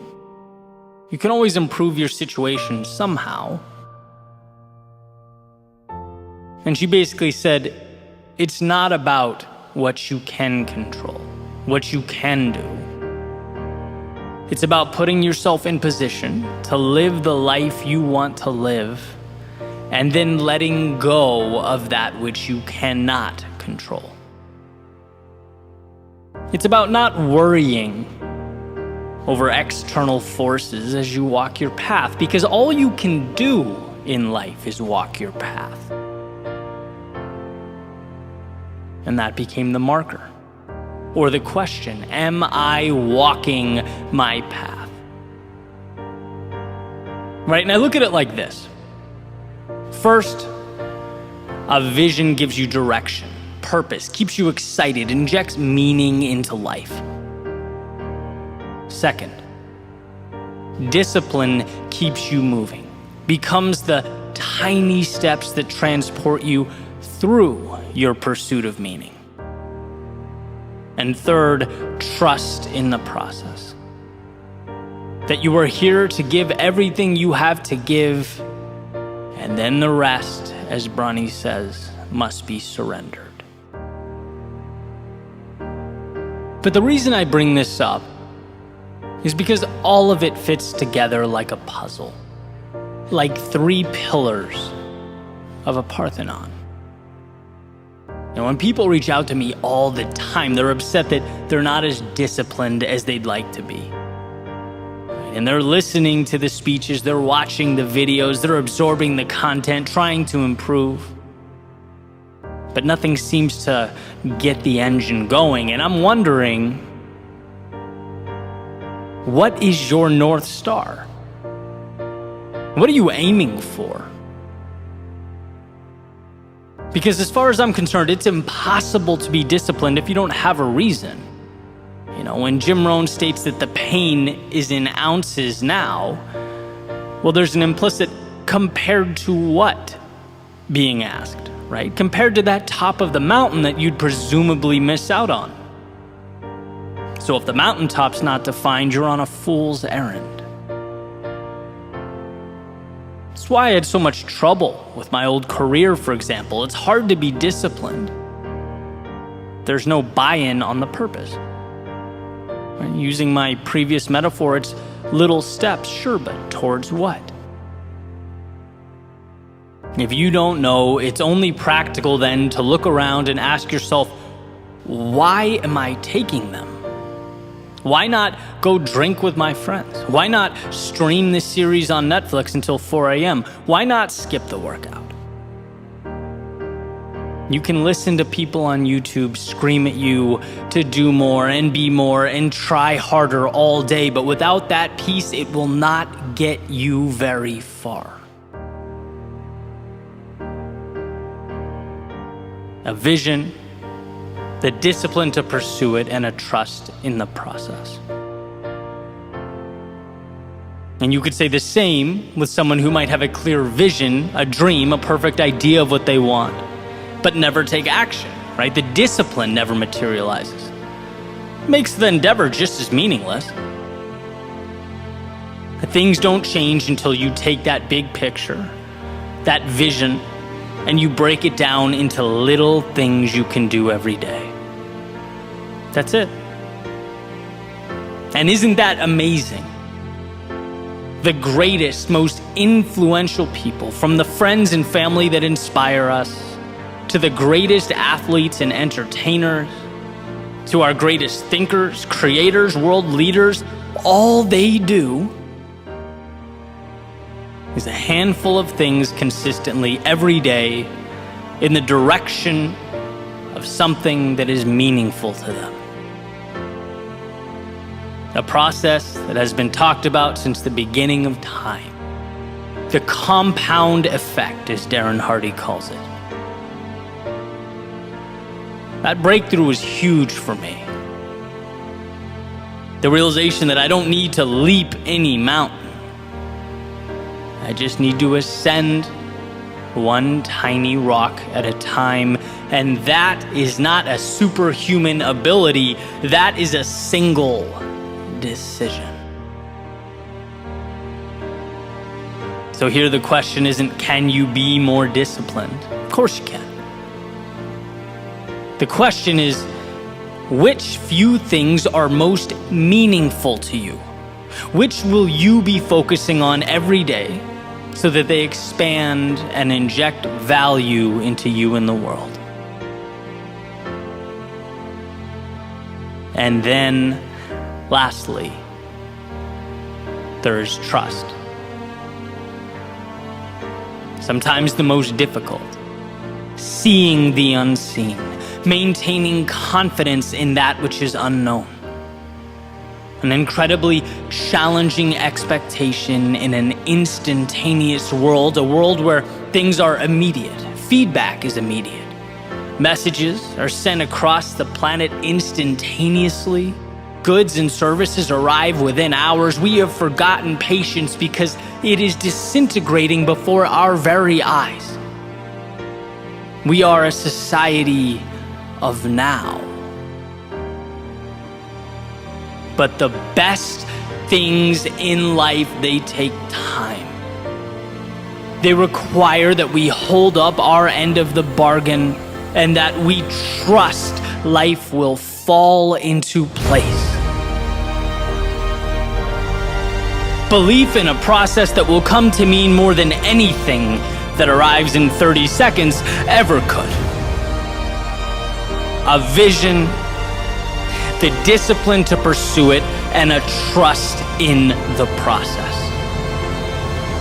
So perhaps you're overdue for your midday walk, your little excursion into the soul, to ask yourself, what is it you are moving towards? Why are you doing what you're doing? Does it mean something? And if not, perhaps some adjustment is in order. Perhaps you've lost sight of that North Star that lights up our lives and illuminates the way. Take solace in the fact that life is not as serious as we make it out to be. We don't live in a world of right and wrong, good and bad, yes and no, but a continuum. An opportunity to seek out and find the beautiful ups and the meaningful downs, to set our sights on the horizons that matter. See, when the little things feel too complex or burdensome, it's because the big things are misaligned. And that is a powerful idea to grasp. It's never that life is too difficult. It's that we have closed our eyes. So don't be fooled by those selling you reality as some problem, some obligation that must be dealt with. No, today is the greatest gift of your lifetime. And the same will be true every day moving forward. And to echo Jim Rohn, absolutely it is a gift comprised of sacrifice, discomfort along the way.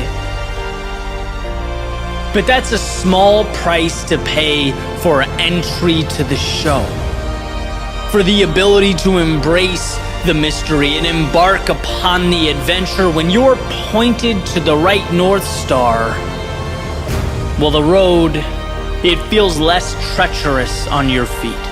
The hills less strenuous on your legs. What we often deem to be a lack of preparedness, ability, strength, well, might just be a lack of alignment. So adjust. Because this world, flexible and limitless, invites you to do just that.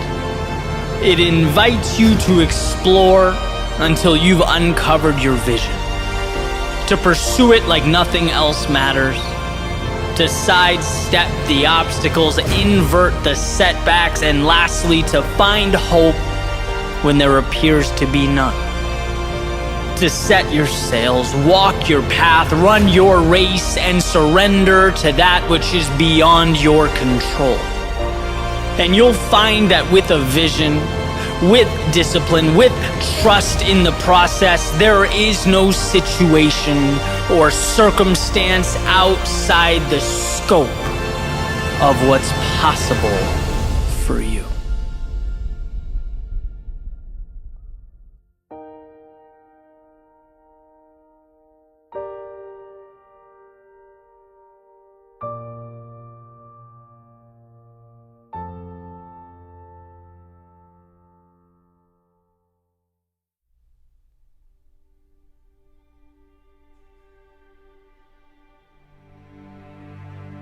Came across a quote recently that said the road to success is dotted with many tempting parking spaces. And I thought this demonstrated or captured a realization that's pretty hard to articulate. And that is just how tempting it is to rationalize stopping or discontinuing your journey when life gets tough.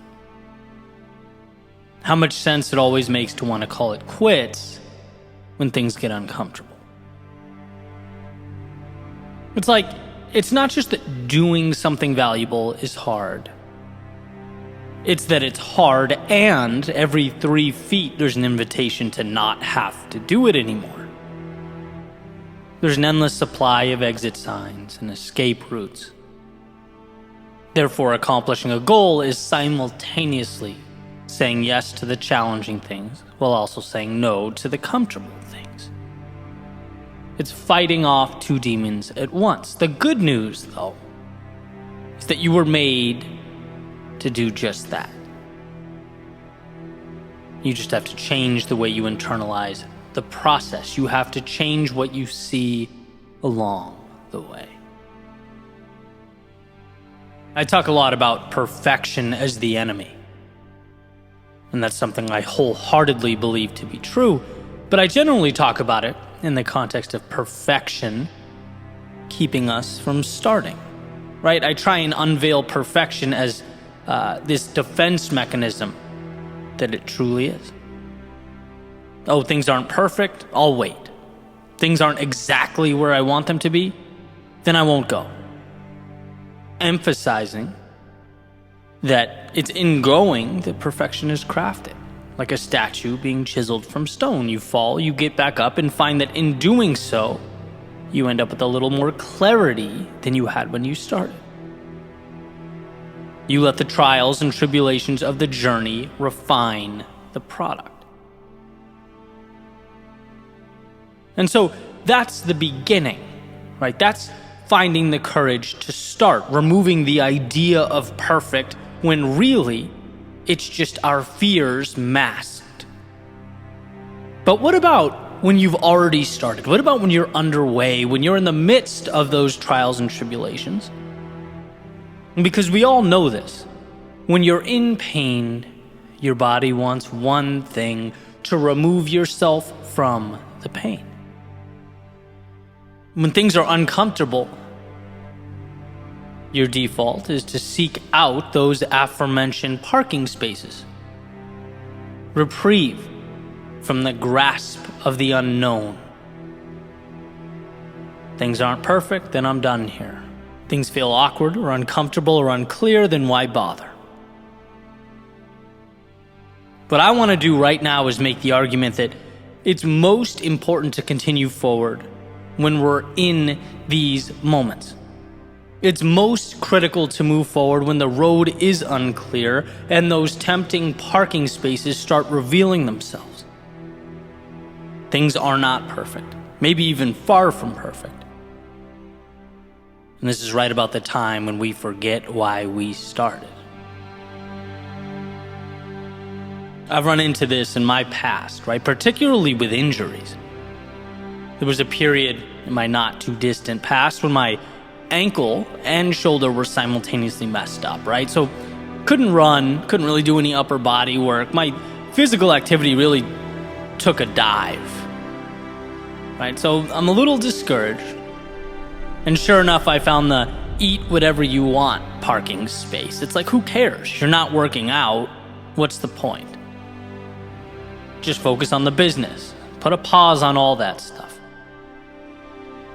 And then eating whatever I wanted became, well, what's the point of getting up at 5 when I could just get up at 7? I sleep 2 hours longer is how I rationalized it. It's not like I'm going to be running.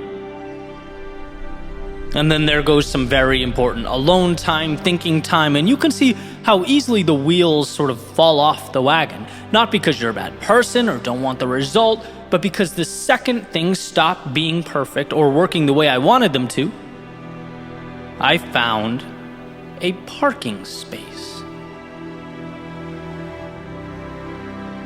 There will be few stretches of time in life when everything's perfect.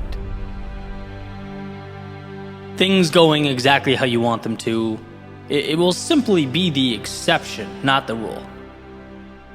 And then the question becomes, can you put your head down and continue forward, knowing that life will call for adaptation and adjustment? But that those tempting exit signs are not for you. They are weakness. They are for those who forget their strength and their courage. I mentioned a little while ago that growth is fighting two demons. Saying yes to the mountain ahead and no to the off-ramps. But when you step back and look at things different, you change the dynamic. You put the odds in your favor. When the off-ramps become reminders of your strength as you pass them one by one, indicators of your commitment to move forward.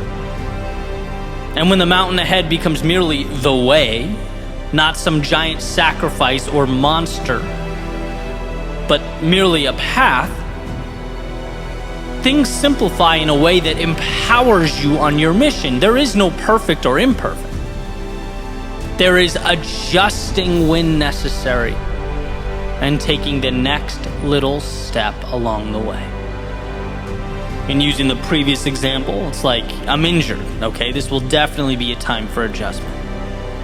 Maybe it's yoga, stretching, practicing being more patient, maybe greater emphasis on meditation, mental strength, whatever it is, but we don't stop. We continue stepping forward. The next step will look a little different, but that's all. If perfect is a standard one seeking to maintain, they'll always be pulling over. They'll always be backing off, because very rarely do we have stretches of perfection. Life is an adjustment game, not a perfection game. Life asks, what can you do when your hands are tied behind your back? What can you do when you're tired? What can you do when you've just endured loss, when your pride hurts, your plans fail? And trust me, that's when you see all those off-ramps. That's when something in the back of your mind says, hey, all this goes away if you just throw in the towel. Just go seek perfection somewhere else. You'll find it there. But you can chase that rabbit down a million paths. There is no perfection waiting for you, and there is no flawless pursuit. Life comes down to what will you do now? Where you are with what you have, can you find a way to win when it hurts? Look, we all need to understand that life is innately difficult. And success calls for a simplification that is adapting and stepping forward. That's all. Things are hard, you step. Things don't go as you planned, you adapt and you step. But you are always moving towards that North Star, whatever it is for you. It's deeming those parking spaces insignificant with regard to your life and your journey. Quitting is not brought about by the external world. No, failure is a decision. Failure is saying, you know what, this costs more effort than I'm willing to pay. Those parking spaces have become more tempting than the top of this mountain. Failure is a choice. And so, for one to succeed, they must simply stay in motion. Choose adaptation over a self-imposed end. Yeah, enjoy those moments of perfection, the times the stars do align. But see them as the exception, not the rule. We are not defined when things are great. We are defined by our ability to pick up the pieces and keep moving forward when they're not. Our lives are shaped by the exits we don't take, the parking spaces we don't even notice as we ascend the mountain that is life. Because anything other than the road ahead was never an option. You didn't succeed because things were perfect. You succeeded because you found a way to win when they weren't.